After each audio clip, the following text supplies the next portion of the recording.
Good afternoon, everyone, and thank you for being here. I am Corporal Allison Consmo, K-O-N-S-M-O. I am the Media Relations Officer for the Kelowna Detachment. Over the past several weeks, we have seen some evolving safety concerns across Kelowna that have affected residents and businesses.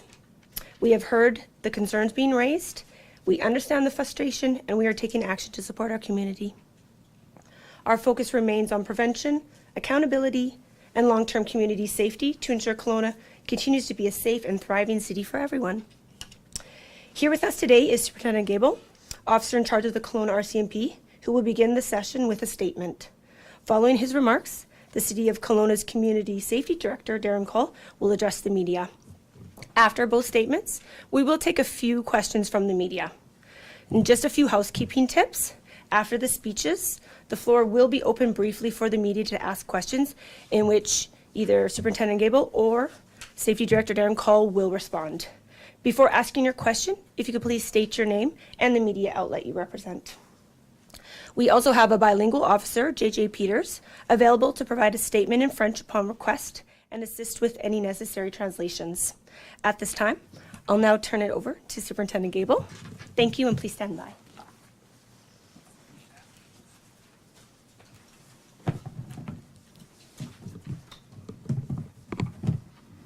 Good afternoon, and thank you for being here.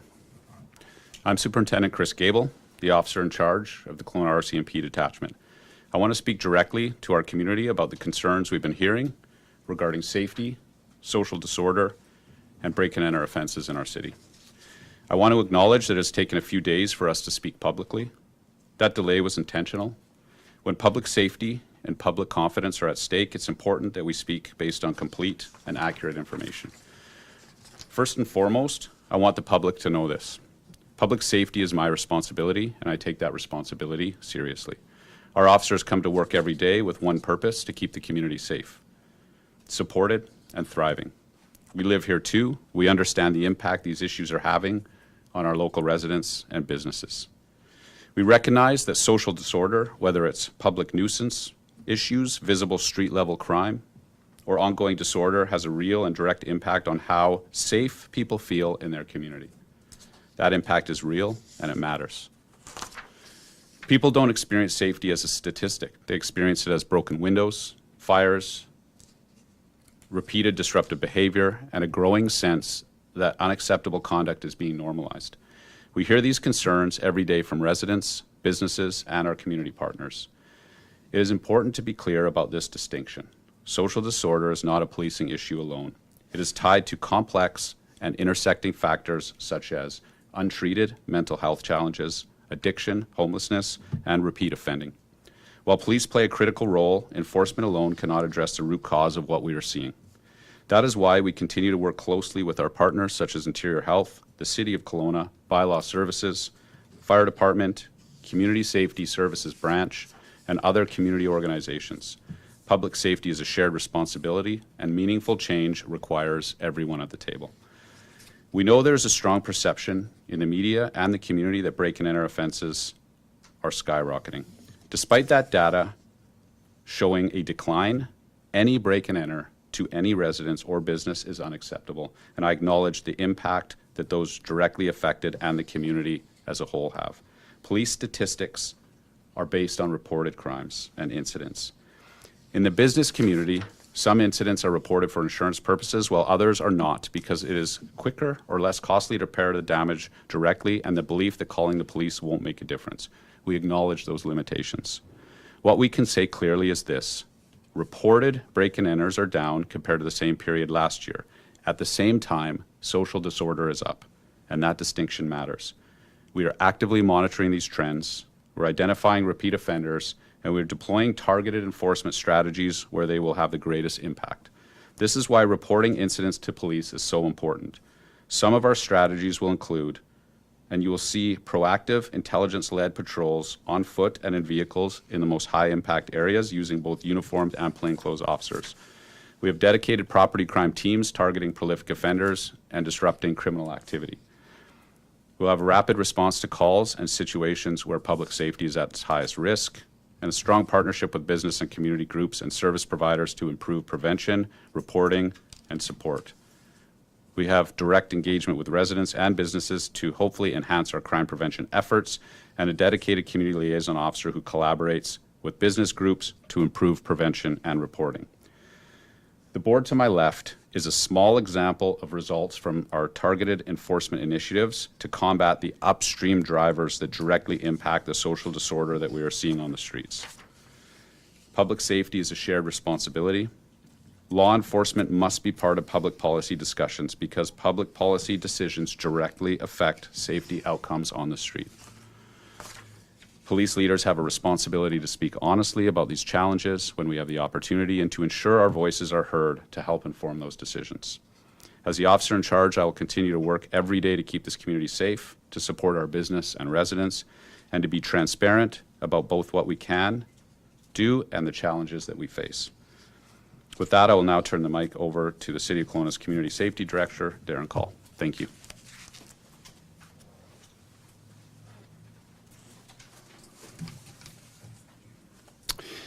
Good afternoon, and thank you, Superintendent Goebel and the Kelowna RCMP for your continued and ongoing partnership. My name is Darren Caul, and I am the city's Community Safety Director. In the room today, out the back, you'll see that I'm joined by City Manager Doug Gilchrist, Kelowna Fire Chief Dwight Seymour, Bylaw Services Manager Kevin Mead, Community Safety Manager Kevin Duggan, and our Social Development Manager Colleen Cornock. As well, thank you for joining us, Jamie Lloyd-Smith from the Canadian Mental Health Association of Kelowna. I know that we can all agree that safety and sense of safety is fundamental to a healthy and economically prosperous community.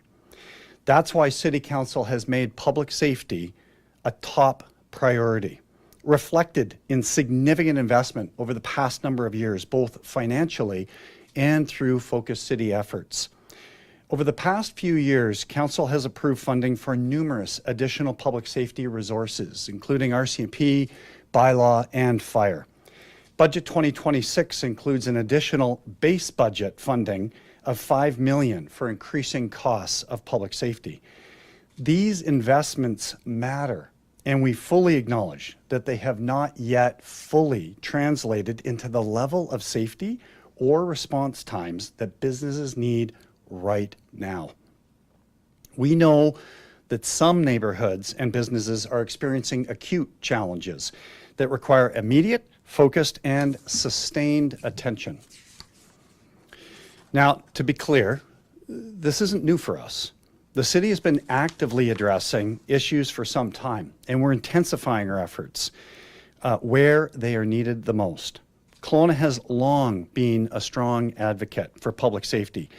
And while these challenges are not unique to Kelowna, our programs and advocacy are making us a leading voice across the province and federally. We continue to call for change and stand up for our businesses and our residents. Through collaborative efforts such as our 5-year community safety plan, the Mayor's Task Force on Crime Reduction, and several other initiatives, these are generating real action for Kelowna. One example is the crisis response community-led initiative known as CIRCLE.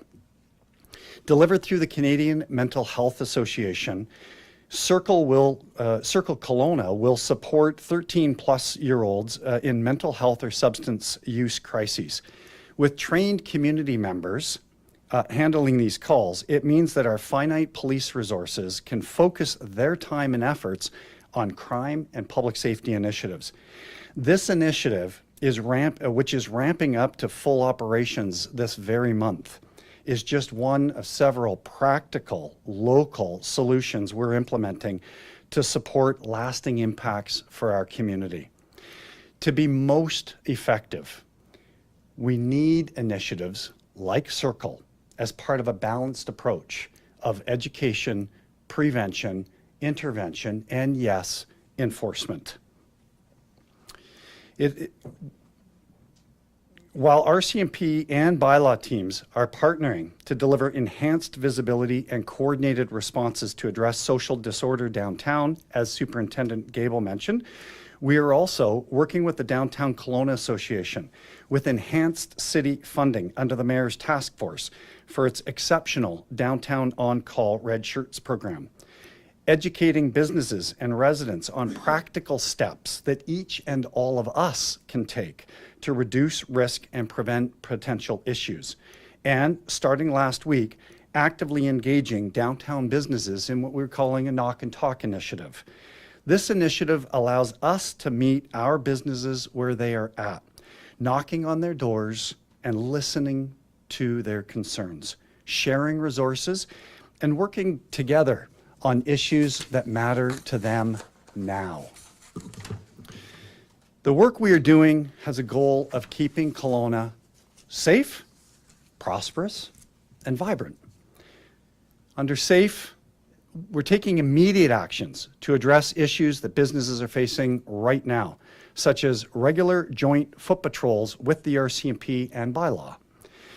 We expect that businesses, their staff, as well as our residents and our visitors should begin to notice a difference in our downtown area. It is paramount to protect our downtown, ensure our businesses are accessible, safe, and prosperous, and to always protect the renowned reputation we have as a city to welcome the world. While we carry out this first wave of actions and closely monitor the impacts, we're also looking at additional ways to assist the business community and reduce the impacts of social disorder. Through the ongoing business conversations, we're able to hear as well the ideas of our businesses.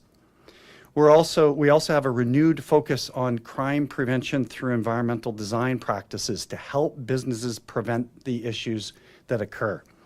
Visible RCMP bylaw presence will also reinforce this safety and that important confidence.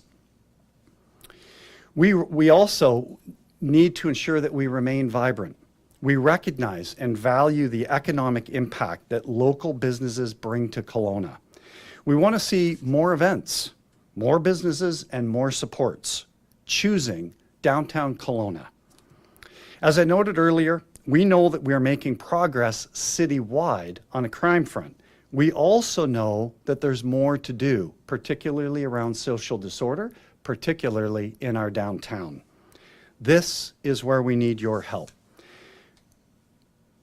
First, please report issues promptly and consistently. If the RCMP don't know, they can't go. Call 911 for emergencies and crimes in progress. The RCMP's non-emergency line for other concerns and issues, or to submit tips on criminal or suspicious activity. You could also use the city's service request on kelowna.ca for bylaw-related issues. Timely reporting helps the RCMP and the city to deploy resources, target hotspots, and measure what works. All these items combined assist us with making lasting and impactful changes in Kelowna. There is, as Superintendent Goebel said, no single solution, and we have to work as part of a continuum on education, prevention, intervention, and enforcement. It's not enforcement alone. Only when we work together are we best positioned to address safety issues in Kelowna. We are listening, we are acting, and we are very committed to ensuring that the city is safe, prosperous, and vibrant. And with that, I'll turn it over to our moderator for questions. So just as I had stated before, if you'd like to ask a question to either Superintendent Goebel or Darren Caul, then please just state your name and the media outlet that you represent, and they will answer the question accordingly. Thank you. I have a question for Darren. It's Cindy White from Castanet. When I spoke to the mayor last week, he mentioned the increased patrols, the cooperation between bylaw and RCMP. I'm just wondering, how how does the public know who to call? If there's a fire, if there's homeless people setting a fire somewhere, who do you call? If there's people congregating in the back of your building, who do you call? Is it always the RCMP, or should they be going to other places first? I really appreciate the question, and in addition to one of the key objectives of our community safety services staff who are out talking to businesses through is to provide more information and clarity on who to call, when to call. The reality is, and we have pamphlets online and so forth, the reality is it's very situation dependent. And we are most successful when there is when people are able to make that call, and even if it's not, if they call bylaw and it's an RCMP matter, we're most successful when we provide that seamless response of ensuring that the caller is able to connect with the right resource in a timely manner. But it is situation dependent, and that's one of the areas that we're working to get more information out there more rapidly. Okay, so if someone calls 911 or calls the police about, say, someone setting a fire, you know, that's not a danger to a business and is not criminal in nature, do you redirect them to the fire department, or do you respond? Yeah, our 911 operators and our call takers are very good at triaging those, so they will be able to get the specific details about that circumstance and redirect it to the right service provider. And also the men and women who are the service providers, whether it's fire, bylaw, or police, they do a really good job if it's not an issue that is best suited for them at engaging with their partners and calling the right service. So I would say that for the public, do the best that you can to determine what you think. If it's a large fire, I'd say the fire department would be the primary responder. They'll certainly reach out to us. If it's something where you see it's a break-in or damage to a business or something along the mischief line, please call the RCMP, and we'll certainly call the partners that we require to support us in resolving that issue. Claudia, and I work with Global News for Superintendent Goebel. Some might perceive this news conference today as a bit of a reactive measure. This social disorder, as you call it, didn't happen, wasn't created overnight. Businesses have been pleading for help, for support, for more patrols, more enforcement for some time.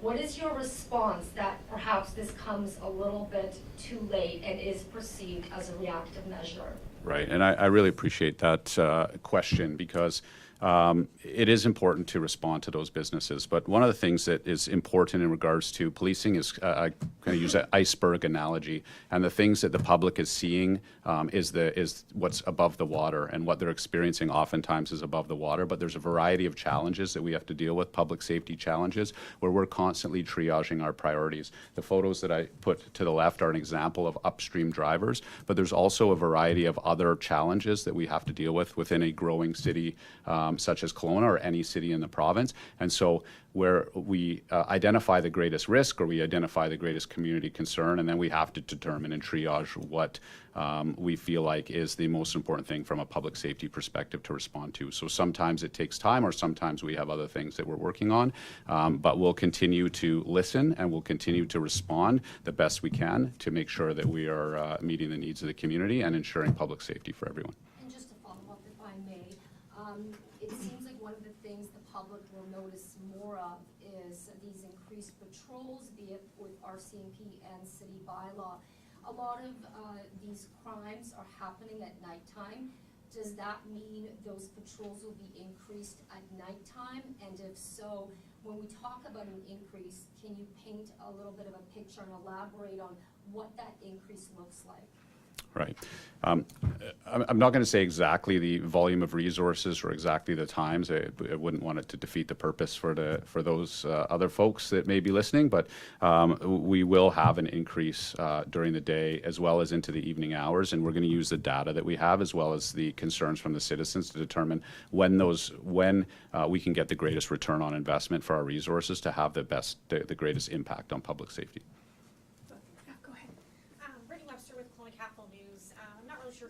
This question to you, as it's bylaw related. I've spoken with several businesses and have heard a couple stories where bylaw has been called in to assist with a disturbance of some sort, didn't end up assisting the business and instead handed them a fine for something else. kind of deterring businesses from actually calling for help. Do you have any comments on that? Yeah, obviously I'd be very interested in understanding the particulars of those particular situations so that we can review our response to it. We always want, our customers, our citizens, to have a good experience when interacting with all city staff. Obviously, the nature of bylaw services is, as an enforcement agency, not always do people leave that interaction feeling positive about the outcome. Our bylaw services are highly trained in one of the more, if not the most reputable bylaw service in the province, bar none. And they are trained to take a progressive enforcement approach, meaning that when they see non-compliance on a particular issue, they first and foremost try to educate and get voluntary compliance using enforcement like tickets as a last resort. So I'll encourage anybody who has such complaints of interactions, they can direct those either to me as the Community Safety Director responsible for bylaw in our city, or to our manager, Kevin Mead, of Bylaw Services. CBC News, also for the superintendent. First of all, could you tell us a little more about the arrests in Lake Country and how the suspects are connected, maybe, to problems in Kelowna? You know, what the evidence is, how many businesses may have been impacted by these same people. Right. So on a very high level, because it's still under investigation and it's multi-jurisdictional, at a very high level, there are a couple of people that were in custody from a break and enter, as you referred to in Lake Country. It's similar to the media release that we put out, and there is indications and evidence to suggest that they're responsible for a number of break and enters in Kelowna as well, which our teams in Kelowna are working very closely with the Lake Country RCMP to make sure that we have a good investigation and that we can bring those people responsible to the courts. May I have a follow-up as well? Yeah, go ahead. We know that there's just a few people that seem to commit most of the crimes. Could these two suspects, if they are indeed involved in Kelowna crimes, have a big impact in what's been going on? As we've reported in the past, we do know that there's a large number of offenders who continue to repeat offend, and they commit a large proportion of the crime that we're seeing. And we do believe at this point that these folks, if in custody, will impact crime, but it's yet to be seen, obviously, what that may look like. Jesse Thomas, Info News. I'm hoping you can elaborate on what exactly you mean when you say social disorder or non-criminal social disorder.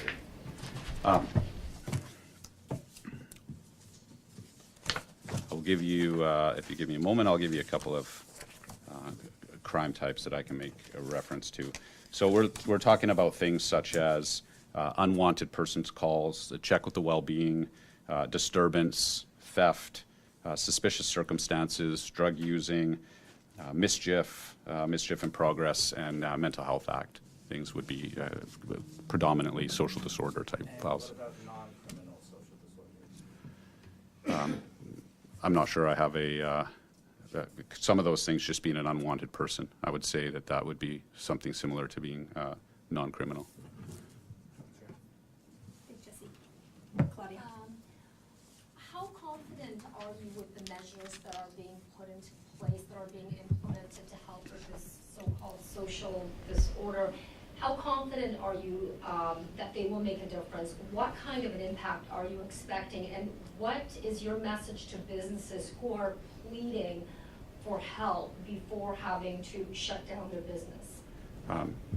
It's a good question. Kind of three questions in one, so I'll do my best, and you may have to remind me on the other one. So first and foremost, I think it's really important to acknowledge how people are feeling and how the businesses are feeling out there.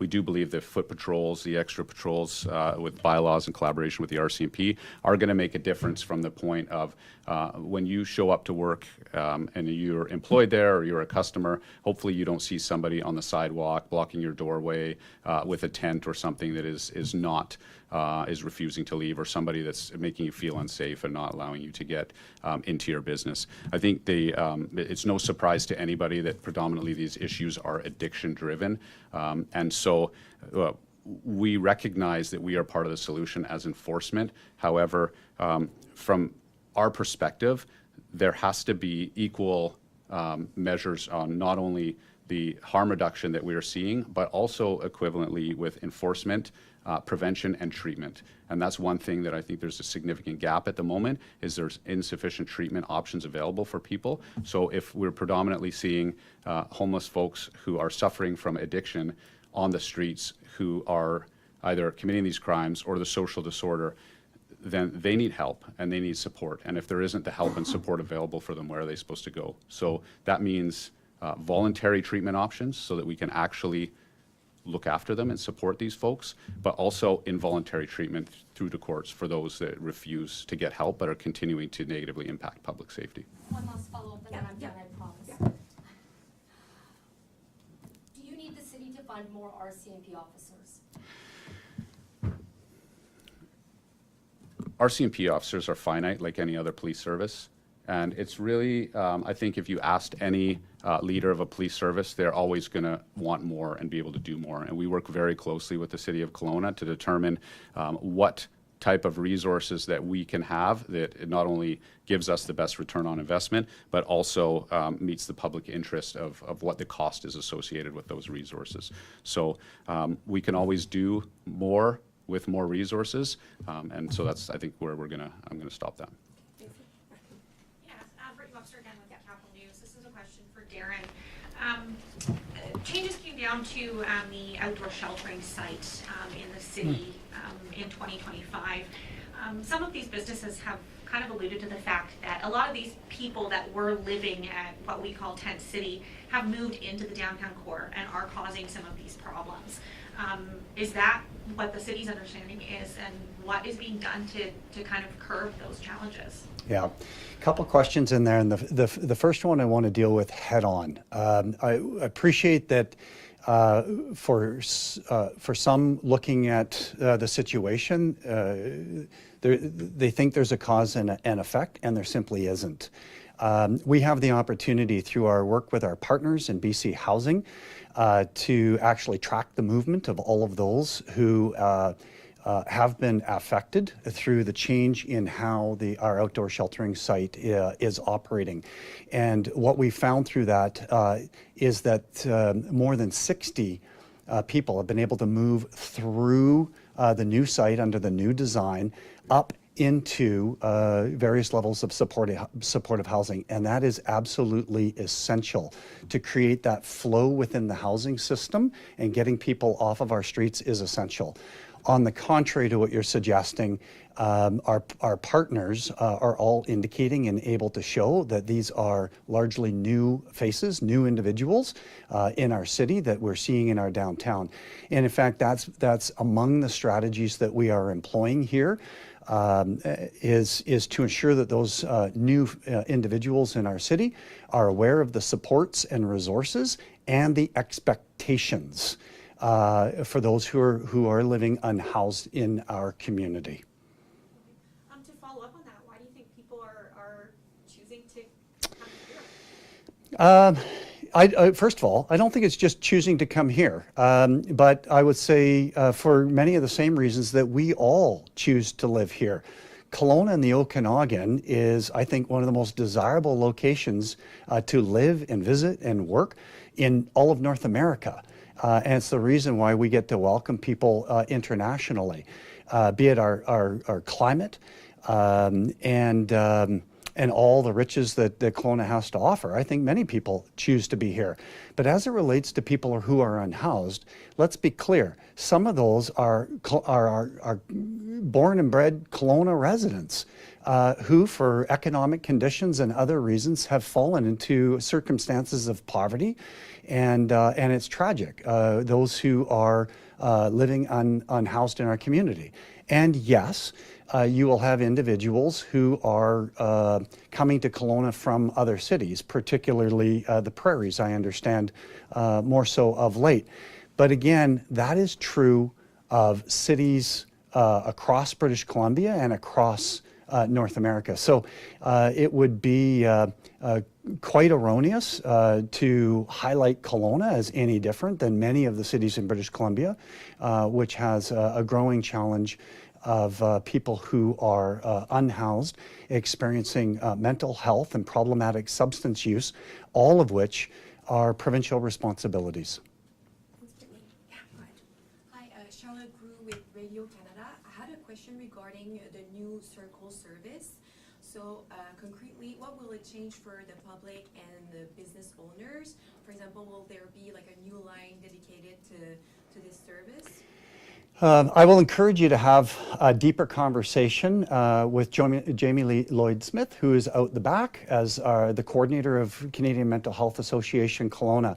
But at a high level, what I expect is to see that individuals who are in crisis are going to receive a response from trained non-police people, culturally appropriate, trauma-informed response, and I think that that will provide better outcomes. They'll also receive a level of follow-up and follow-through, which is a better response than simply de-escalating the situation in the moment and moving on.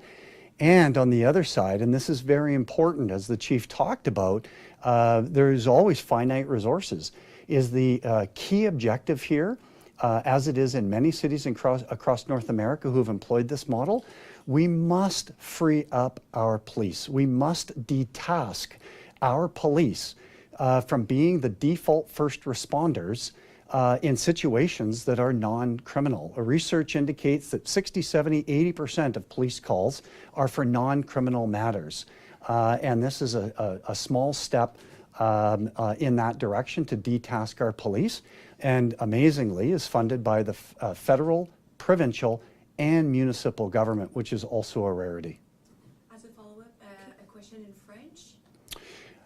Je m'excuse, mais mon français. I thought there was someone who spoke French after. Yeah, all right, thank you. Ah, merci. Okay, what? Two last questions. Go ahead. All right, again, for the superintendent, we have spoke to business owners who say they have noticed a change In patrols, and they have noticed that they feel they are working, but they've also said we don't want this to be a temporary plan. Is there resources, or how are you planning to maintain this so-called enhancement? Well, as I said before, we do have those finite resources, and we're constantly triaging priority, but we've heard loud and clear about these challenges, and I recognize that these challenges are not just downtown, but also Midtown, Rutland, and other areas in the city. So we're going to do the best that we can with those resources and try and find that balance to make sure that we're allowing people to feel safe as they go to work, that we're allowing people to feel safe as they're out enjoying the community, recognizing that we had over 55,000 calls for service last year for the RCMP. And so this is, there is a lot of work, and we're going to do the best we can to make sure that we meet all of the needs of the residents, recognizing that as we pivot from one challenge to the next, that just means that one that we've recently been working on may not receive the same level of attention, but we'll be attuned to it and we'll continue to adjust as the need is there. Final question. One more, just, the budget has increased in the last 10 years, it's doubled in the last 10 years. For people out there, how do you explain to them where you're deploying these officers? Because we hear from people all the time, why are no police patrols in my neighborhood? Right. Kelowna is a growing city, and with growing city comes growing challenges. And so, again, we have to triage those priorities. The budget, I won't speak to the cost, but in every city in the province and in this country, policing continues to go up, and policing is more expensive. And as a taxpayer here, I'm very, feeling the same as everybody else, as though I don't want to spend more, but I want to get more service. And I take that feeling every day to work in terms of how can we get the greatest return on investment and maximize that investment for the best needs of the community. The reality is those are finite, and so we'll continue to triage where the priorities go and respond accordingly based on those calls for service and the greatest risk to public safety. Superintendent Goebel, you mentioned Rutland. What do you say to the businesses in the Rutland area who feel like because of all of the businesses in the for becoming very vocal about the troubles they're experiencing. They feel like they're sort of being left behind. They want the same kind of enhanced patrols and enhanced security measures that downtown is now seeing. What is your response to those businesses? Well, we're going to talk to those businesses and we're going to listen to those businesses. We've identified a community liaison officer who specifically works in Rutland and works with those businesses. And our targeted enforcement initiatives that we have put into place have specifically supported Rutland, and we've had some really good results. Now, that doesn't mean we can't be everywhere all the time, but we will be continuing to monitor the challenges and moving our resources as required to make sure that we're meeting the needs of everybody in the city.